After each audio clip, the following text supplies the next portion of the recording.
तो ये जो भगवान श्री कृष्ण अर्जुन पूछ रहे हैं उनसे योगियों के बारे में, अर्जुन प्रश्न करते हैं, तो भगवान अब उसके बारे में अर्जुन को बता रहे हैं कि योगी को किस प्रकार से शरीर छोड़ता है, फिर वो उसका शरीर छोड़ने का जो समय है उसी से निर्धारित होता है कि वो वापस आएगा या वापस नहीं आएगा। यहां भगवान श्री कृष्ण बताते हैं कि यदि कोई मनुष्य किसी विशेष समय में अपना देह त्याग सके तो वह मुक्ति पा सकता है। कि यदि विशेष समय में वो देह त्याग करेगा, जो समय बताया है, तो उसमें जो है वो उसको मुक्ति मिल जाएगी। और दो प्रकार का होता है समय, एक तो उत्तरायण में शरीर त्यागना और एक दक्षिणायन में शरीर त्यागना। तो भगवान अभी आगे बताएंगे। इसके विपरीत वे यह भी बतलाते हैं कि यदि कोई दूसरे समय में बढ़ता है तो उसे फिर वापस आना पड़ेगा। यहाँ पर अवसर की बात है, परंतु वे भक्त जो सदैव कृष्ण भावना भावित है उनके लिए अवसर का कोई प्रश्न नहीं है, क्योंकि भगवान की भक्ति के कारण उनके लिए श्री कृष्ण के धाम में प्रवेश करना निश्चित है। लेकिन जो भगवान की भक्ति करता है उनके लिए कोई नियम नहीं है, चाहे वो उत्तरायण में जाए चाहे दक्षिणायन में जाए, वो भगवान के धाम जाएंगे। तो उनके लिए ऐसा कोई भी नियम नहीं है। लेकिन योगियों के लिए नियम है, अगर वो उचित समय में देह त्याग करते हैं तो वो जो है अच्छे लोकों में चले जाएंगे और उनकी जो है मुक्ति हो जाएगी, दोबारा से वापस नहीं आएंगे। लेकिन यदि वो दूसरे समय में देह त्याग करते हैं तो उन्हें फिर वापस आना पड़ता है। तो श्लोक पढ़ते हैं। अग्नि ज्योतिरः शुक्लः षण्मासा उत्तरायणम तत्र प्रियाता गच्छन्ति ब्रह्म ब्रह्म विदो जनः। जो परम ब्रह्म के ज्ञाता हैं वे अग्निदेव के प्रभाव में, प्रकाश में, दिन के शुभ क्षण में, शुक्ल पक्ष में या जब सूर्य उत्तरायण में रहता है, उन 6 मासों में देह त्याग करके इस संसार से प्रयाण करते हैं। तो यानी कहते ना कि जैसे अपनी हम भाषा में बोल देते कि अंधेरी है या अब जो है उजाला, कुछ ऐसे बोलते हैं ना, अंधेरी या चांदनी, कुछ ऐसे बोलते हैं हम लोग।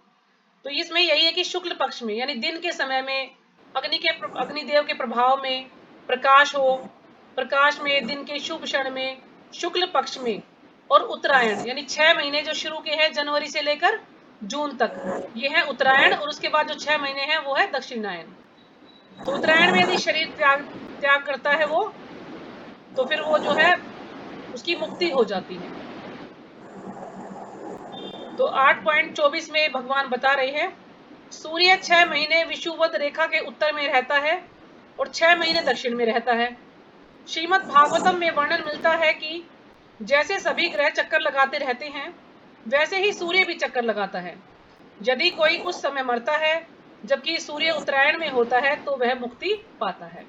यदि उत्तरायण में शरीर त्याग करता है तो मुक्ति मिल जाती है उसको, यदि दक्षिणायन में जाता है तो उसको मुक्ति मिलने की कोई संभावना नहीं है।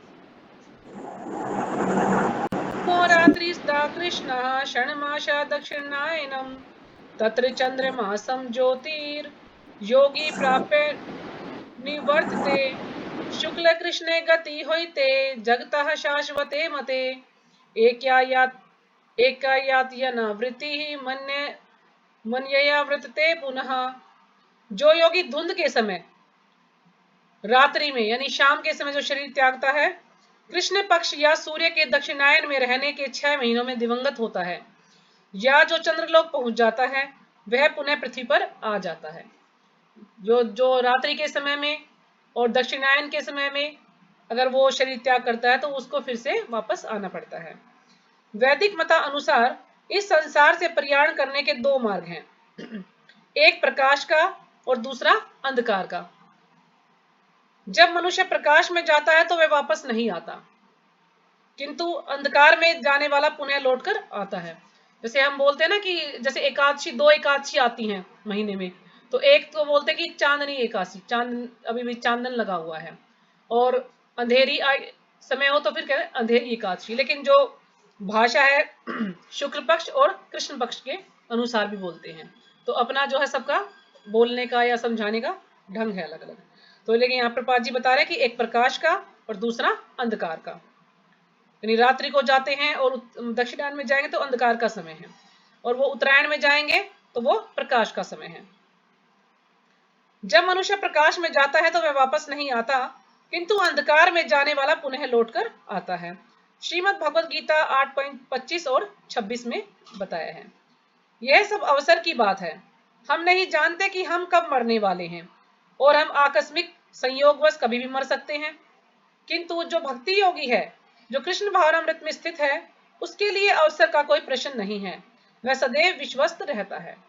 तो उसके लिए जो भक्ति योगी है, जो भक्ति में लगा हुआ है, उसके लिए किसी समय की कोई भी बाउंडेशन नहीं है। वो किसी भी समय में उसकी मृत्यु हो, चाहे आकस्मिक मृत्यु हो जाए, चाहे रात में जाए, चाहे दिन में जाए, उत्तरायण में हो या दक्षिणायन में हो, उसके लिए कोई भी बंदिश नहीं है।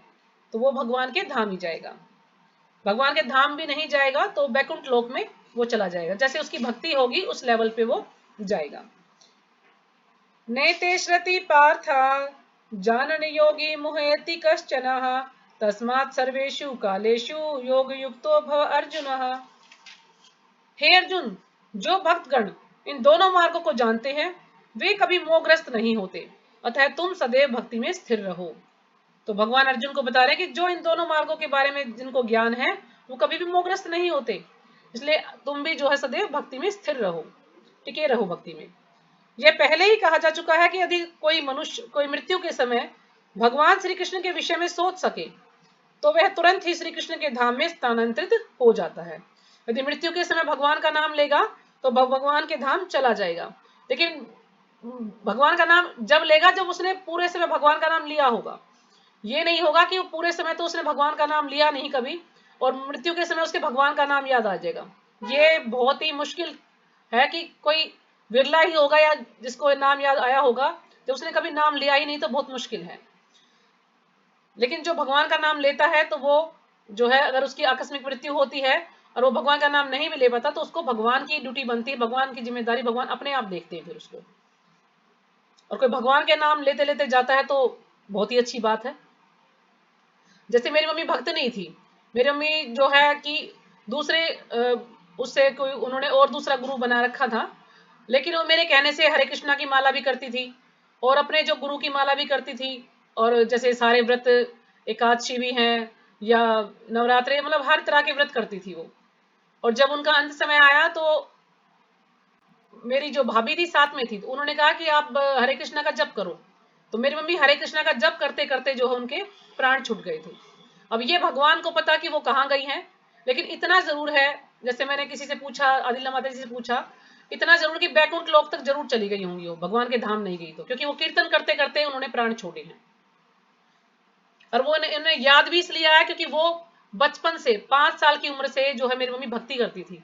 कभी प्याज लहसन चाय चाय तो खैर पीती थी लेकिन प्याज लहसन उन्होंने कभी टच भी नहीं किया। तो इसलिए यदि हम शुरू से भक्ति में लग जाएंगे ना तो फिर हमारा स्वभाव भी ऐसा ही हो जाएगा कि हमें अंत समय में भगवान का नाम याद आ जाएगा। लेकिन यदि हमने कभी भगवान का नाम लिया ही नहीं तो फिर बहुत मुश्किल है कि भगवान का नाम हमें उस समय पर आए।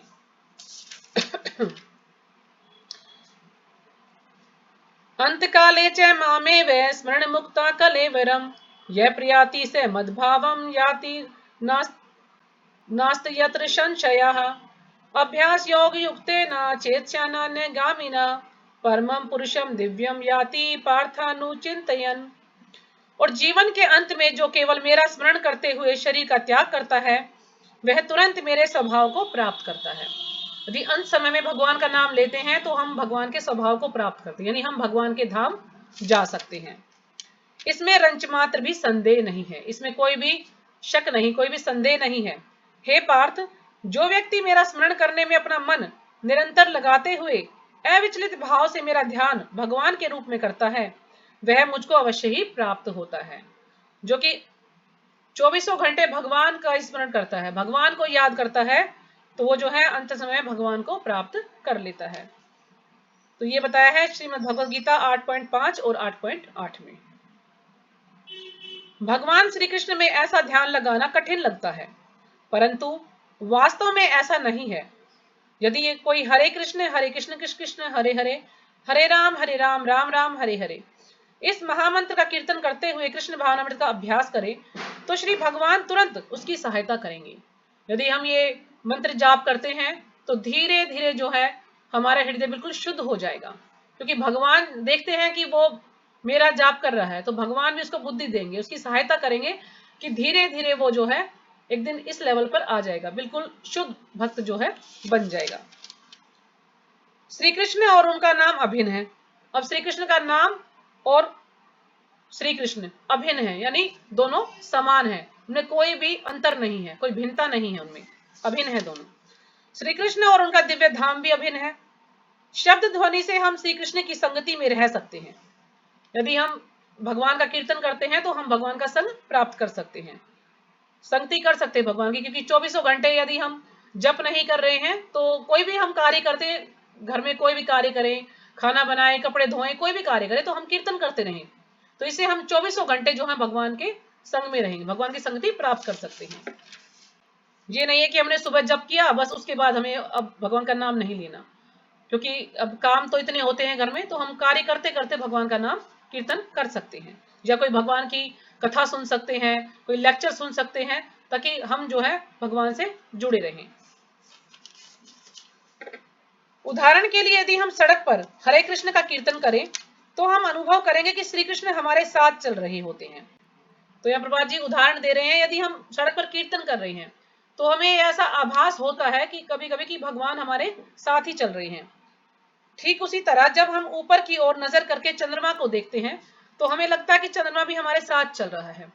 जैसे हम कई बार हमने अनुभव किया होगा सभी ने, जैसे हम चलते तो हमें ऐसा लगता है ना कि बादल या चंद्रमा, सूर्य हमारे साथ साथ चल रहे हैं, लेकिन वो एक ही स्थान पर होते, लेकिन हमें ऐसा लगता है कि वो साथ चल रहे हैं।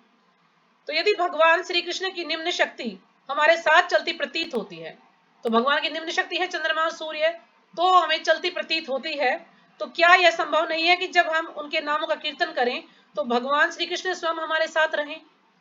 तो ये हो सकता है। कहते हैं ना, जहां पर भी भगवान का नाम होता है वहां पर जो उसको हम वृंदावन ही समझना चाहिए, ये नहीं कि वृंदावन में ही जो है भगवान है, जहां पर भी भगवान का नाम हो वृंदावन ही है।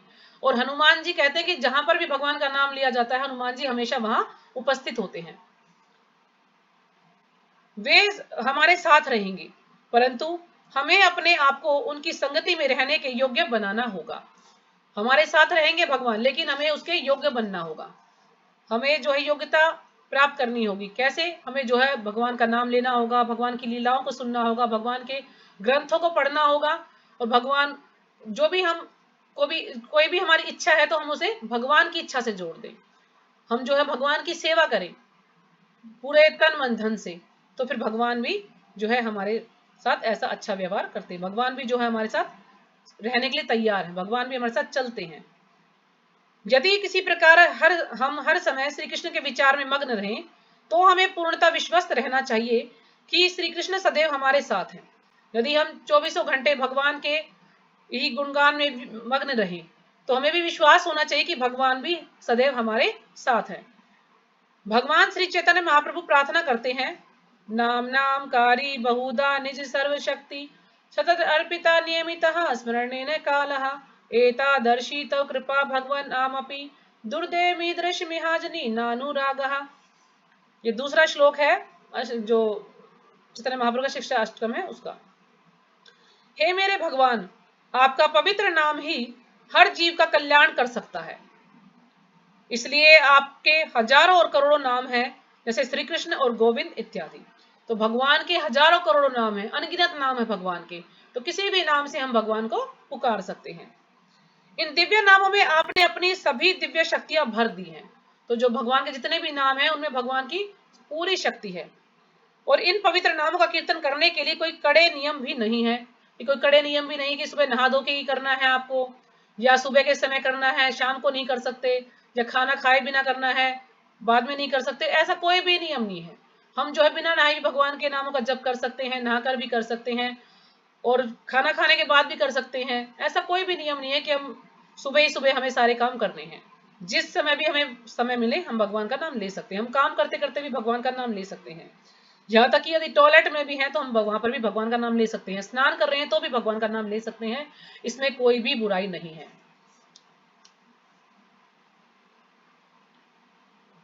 हे मेरे भगवान, आपने कृपा पूर्वक अपने पवित्र नामों से आप तक पहुंचना सरल बना दिया है, परंतु मैं इतना अभागा हूं कि मुझे इनकी कोई और आकर्षण नहीं है। कि आपने तो इसे सरल बना दिया कि हम किसी भी समय इसको जप सकते हैं, लेकिन मैं इतना अभागा हूं कि मेरा कोई आकर्षण नहीं है इसमें, यानी मेरी कोई भी भगवान के प्रति कोई भी आकर्षण नहीं है, कोई इच्छा नहीं है कि भगवान का नाम ले पाऊं। केवल कीर्तन करने से ही हम भगवान की निजी संगति के सभी लाभ ले सकते हैं। सिर्फ कीर्तन करने से ही जो है हम भगवान की निजी शक्ति का लाभ ले सकते हैं। भगवान श्री कृष्ण महाप्रभु जो केवल एक महान आत्मदर्शी पुरुष ही नहीं बल्कि स्वयं श्री कृष्ण के अवतार माने जाते हैं। तो भगवान जो आत्मदर्शी हैं, यानी आत्मा में ही रमण करते हैं। तो जो है भगवान इतने आत्मदर्शी हैं क्योंकि भगवान है वो कोई हमारे जैसा उनका शरीर नहीं है कि जो पृथ्वी जल अग्नि वायु से बना है। वो तो सच्चित आनंद है, चिन्मय शरीर है उनका। तो फिर भी वो जो है वो भगवान श्री कृष्ण के अवतार भी माने जाते हैं। उन्होंने कहा है कि यद्यपि इस कलयुग में आत्म साक्षात्कार की कोई वास्तविक सुविधा नहीं है, फिर भी श्री कृष्ण इतने दयालु हैं कि उन्होंने इस शब्द ध्वनि अवतार को युग धर्म अर्थात इस युग में आत्म साक्षात्कार करने की विधि के रूप में उपयोग करने के लिए प्रदान किया है। कि इस युग में कलयुग में आत्म साक्षात्कार की कोई भी वास्तविक सुविधा नहीं है, कि कोई रियलिटी नहीं है, कोई ऐसी सुविधा नहीं है कि हम सब जो है आत्म साक्षात्कार सभी को ज्ञान हो जाए कि मैं शरीर नहीं आत्मा हूं। लेकिन फिर भी कृष्ण इतने दयालु हैं, वो इतने कृपालु हैं कि उनका जो शब्द है ध्वनि अवतार है उसको युग धर्म अर्थात इस युग में आत्म साक्षात्कार करने की विधि के रूप में उपयोग करने के लिए प्रदान किया है। कि यदि हम भगवान का नाम जप करेंगे धीरे धीरे तो हमारा हृदय शुद्ध हो जाएगा और हम भी एक दिन इस लेवल पर आ जाएंगे। हमें ये आभास हो जाएगा कि हम ये शरीर नहीं आत्मा है। लेकिन धीरे धीरे होगा, एकदम से तो नहीं होगा, लेकिन धीरे धीरे हम जो है शुद्ध हो जाएंगे। इस विधि के लिए किसी विशेष योग्यता की आवश्यकता नहीं है, यहां तक कि हमें सिर्फ संस्कृत भाषा जानने की भी आवश्यकता नहीं होती है। अब कुछ लोग कहते हैं कि हमें संस्कृत नहीं आती, हम भगवत गीता कैसे पढ़ें, भागवतम कैसे पढ़ें, हमें तो संस्कृत नहीं आती। तो इसमें संस्कृत ना आए उसके लिए भी कोई जरूरी नहीं कि संस्कृत आनी चाहिए। हम सिर्फ भगवान का नाम जप करें, कीर्तन करें, तो भी हम जो है भगवान के धाम जा सकते हैं। हरे कृष्ण की ध्वनि तरंगे इतनी शक्तिशाली हैं कि कोई भी मनुष्य संस्कृत भाषा के तनिक भी ज्ञान बिना तुरंत उसका कीर्तन करना प्रारंभ कर सकता है। चाहे किसी को ज्ञान है या नहीं है संस्कृत का, चाहे कोई पढ़ा लिखा है या नहीं है, कोई बूढ़ा है, जवान है, स्त्री पुरुष कोई भी है, कैसी भी हालत है, लेकिन हरे कृष्णा का मंत्र जाप सभी कर सकते हैं, किसी भी हालत में कर सकते हैं। चाहे वो बूढ़े हैं, बीमार हैं, तो हरे कृष्णा का जाप सभी कर सकते हैं। उसके लिए कोई पढ़ा लिखा होना भी आवश्यक नहीं है। वेदेषु यज्ञेषु तपसु चैव दानेषु यत् पुण्य फलम प्रदिष्टम अतियेति तत् सर्वमिदं विदित्वा योगी परम स्थान मुपैति चाध्यम। जो व्यक्ति भक्ति मार्ग को स्वीकार करता है वह वेद अध्ययन, तपस्या, यज्ञ, दान, दार्शनिक तथा सकाम कर्म करने से प्राप्त होने वाले फलों से वंचित नहीं होता। जो व्यक्ति भक्ति मार्ग को स्वीकार। चैतन्य नेट चला गया बेटा, चैतन्य चैतन्य।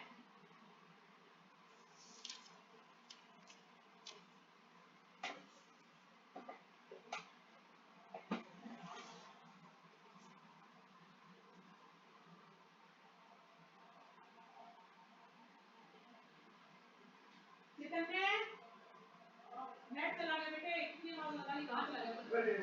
तू मेरे पास बैठा रहा कर। फ्रीक्वेंसी से मैं भूल गया था, ये आदत से नहीं है कि मेरे को।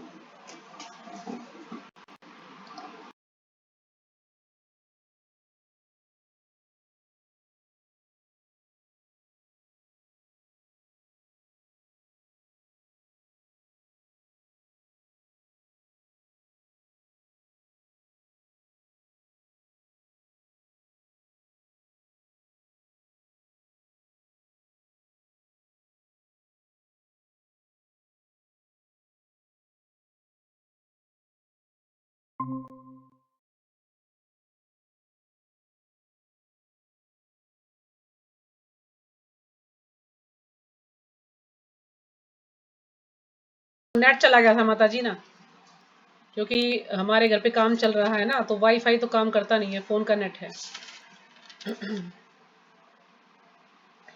तो जो व्यक्ति भक्ति मार्ग को स्वीकार करता है वह वेद अध्ययन, तपस्या, यज्ञ, दान, दार्शनिक तथा सकाम कर्म करने से प्राप्त होने वाले फलों से वंचित नहीं होता।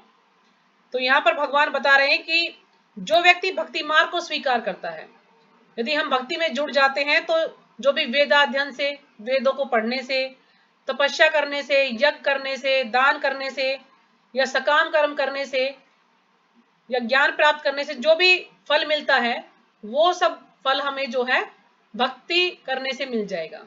तो हमें अलग से ये सब कार्य करने की कोई आवश्यकता नहीं है कि हम वेदों का अध्ययन करें या हम तपस्या करें, यज्ञ करें या दान करें या सकाम कर्म करें। जैसे बहुत से लोग कार्य करते हैं ना कि ये कार्य करेंगे तो उनको ये पुण्य प्राप्त होगा, वो स्वर्ग चले जाएंगे। तो इस प्रकार यदि हम भक्ति में जुड़ जाते हैं तो हमें ये सारे कार्य करने की कोई भी आवश्यकता नहीं है। अंततः वह परम नित्य धाम को प्राप्त होता है।